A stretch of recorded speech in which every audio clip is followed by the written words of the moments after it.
Hello दोस्तों, आप देख रहे हैं ए टू जेड चैनल। और आज मैं आपके लिए लेकर आया हूँ कार्तिक माह का महात्म्य 27वां अध्याय। तो चलिए दोस्तों देखते हैं। अब तक आपने 26वें अध्याय में सुना कि विष्णु के जो पार्षद होते हैं वो विमान लेकर आते हैं।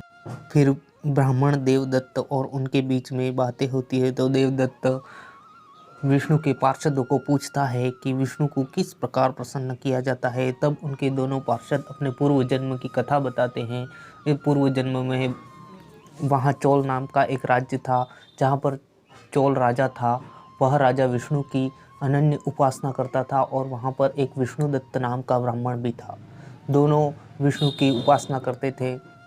उसके बाद दोनों में बातचीत होती है और वो राजा कहता है कि मैं ज़्यादा विष्णु की तपस्या करता हूँ और विष्णुदत्त कहता कि मैं ज़्यादा तपस्या करता हूँ। दोनों तपस्या करने लगे, भगवान को प्रसन्न करने लगे, भगवान को रिझाने लगे। और अब आगे की कथा हम सुनेंगे 27वें अध्याय में। कृष्ण नाम का आसरा, कृष्ण नाम का ध्यान। 27वां अध्याय अब कहने लगा महान। पार्षदों ने कहा, एक दिन की बात है, विष्णुदास ने नित्य कर्म करने के पश्चात भोजन तैयार किया, किंतु कोई छिपकर उसे चुरा ले गया। विष्णुदास ने देखा भोजन नहीं है, परंतु उन्होंने दोबारा भोजन नहीं बनाया, क्योंकि ऐसा करने पर सायंकाल की पूजा के लिए उन्हें अवकाश नहीं मिलता। अतः प्रतिदिन के नियम का भंग हो जाने का भय था। दूसरे दिन पुनः उसी समय पर भोजन बनाकर वे जो ही भगवान विष्णु को भोग अर्पण करने के लिए गए, त्यों ही किसी ने आकर फिर सारा भोजन हड़प लिया।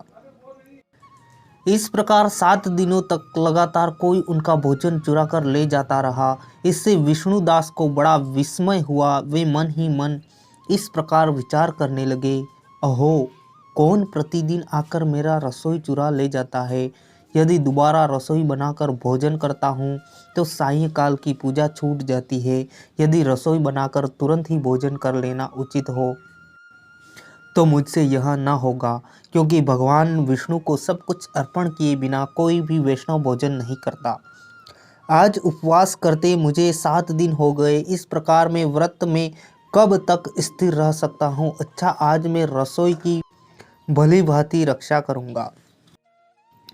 ऐसा निश्चय करके भोजन बनाने के पश्चात वे वहीं कहीं छिपकर खड़े हो गए। इतने में ही उन्हें एक चांडाल दिखाई दिया, जो रसोई का अन्न हर कर जाने के लिए तैयार खड़ा था। भूख के मारे उसका सारा शरीर दुर्बल हो गया था।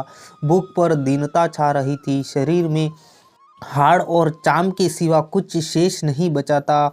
उसे देखकर श्रेष्ठ ब्राह्मण विष्णुदास का हृदय करुणा से भर आया। उन्होंने भोजन चुराने वाले चांडाल की ओर देखकर कहा, भैया जरा ठहरो ठहरो, क्यों रूखा सूखा खाते हो, यह घी तो ले लो।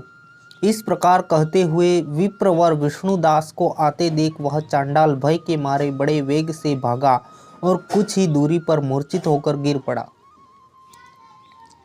चांडाल को भयभीत और मूर्छित देखकर द्विज श्रेष्ठ विष्णुदास बड़े वेग से उसके समीप आए और दयावश अपने वस्त्र के छोर से उसको हवा करने लगे। तदंतर जब वह उठकर खड़ा हुआ तब विष्णुदास ने देखा वहाँ चांडाल नहीं है, बल्कि साक्षात नारायण ही शंख चक्र और गदा धारण किए हुए सामने उपस्थित है। अपने प्रभु को प्रत्यक्ष देखकर विष्णुदास सात्विक भाव के वशीभूत हो गए। वे स्तुति और नमस्कार करने में भी समर्थ न हो सके। तब भगवान ने सात्विक व्रत का पालन करने वाले अपने भक्त विष्णुदास को छाती से लगा लिया और उन्हें अपने जैसा रूप देकर वैकुंठ धाम को ले चले।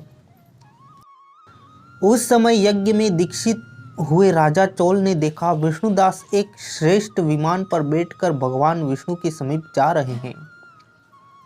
विष्णुदास को वैकुंठ धाम में जाते देख राजा ने शीघ्र ही अपने गुरु महर्षि मुद्गल को बुलाया। इस प्रकार कहना आरंभ किया, जिसके साथ स्पर्धा करके मैंने इस यज्ञ दान आदि कर्म का अनुष्ठान किया है, वह ब्राह्मण आज भगवान विष्णु का रूप धारण करके मुझसे पहले ही वैकुंठ धाम को जा रहा है। मैंने इस वैष्णव धाम में भली भांति दीक्षित होकर अग्नि में हवन किया और दान आदि के द्वारा ब्राह्मणों का मनोरथ पूर्ण किया, तथापि अभी तक भगवान विष्णु मुझ पर प्रसन्न नहीं हुए और इस विष्णुदास को केवल भक्ति के ही कारण श्री हरि ने प्रत्यक्ष दर्शन दिया है। अतः जान पड़ता है कि भगवान विष्णु केवल दान और यज्ञों से प्रसन्न नहीं होते, उन प्रभु का दर्शन कराने में भक्ति ही प्रधान कारण है। दोनों पार्षदों ने कहा। इस प्रकार कहकर राजा ने अपने भांजे को राजा सिंहासन पर अभिषिक्त कर दिया। वे बचपन से ही यज्ञ की दीक्षा लेकर उसी में संलग्न रहते थे, इसलिए उन्हें कोई पुत्र नहीं हुआ था। यह कारण है कि उस देश में अब तक भांजे ही राज्य के उत्तराधिकारी होते हैं। भांजे की राज्य देखकर राजा यज्ञशाला में गए और यज्ञ कुंड के सामने खड़े होकर भगवान विष्णु को संबोधित करते हुए 3 बार उच्च स्वर से निम्नांकित वचन बोले। भगवान विष्णु, आप मुझे मन, वाणी, शरीर और क्रिया द्वारा होने वाली अविचल भक्ति प्रदान कीजिए। इस प्रकार कहकर वह सबके देखते देखते अग्निकुंड में कूद पड़े। बस उसी क्षण भक्त वत्सल भगवान विष्णु अग्निकुंड में प्रकट हो गए। उन्होंने राजा को छाती से लगाकर एक श्रेष्ठ विमान में बैठाया और उन्हें अपने साथ लेकर वैकुंठ धाम को प्रस्थान किया। नारद जी बोले, हे राजन, जो विष्णुदास थे वे तो पुण्यशील नाम से प्रसिद्ध भगवान के पार्षद हुए और राजा चोल थे, उनका नाम सुशील हुआ। इन दोनों को अपने ही समान रूप देकर भगवान लक्ष्मीपति ने अपना द्वारपाल बना लिया। तो मित्रों, 27वां अध्याय यहीं पर समाप्त होता है। अब हम अगले वीडियो में 28वें अध्याय की कथा को सुनेंगे। और अगर आपको यह वीडियो अच्छा लगा हो तो वीडियो को शेयर कर दीजिए, लाइक कर दीजिए और चैनल को सब्सक्राइब भी कर लीजिए ताकि मेरे आगे आने वाले वीडियो आप तक सबसे पहले पहुंच जाए। थैंक यू, धन्यवाद, वंदे मातरम।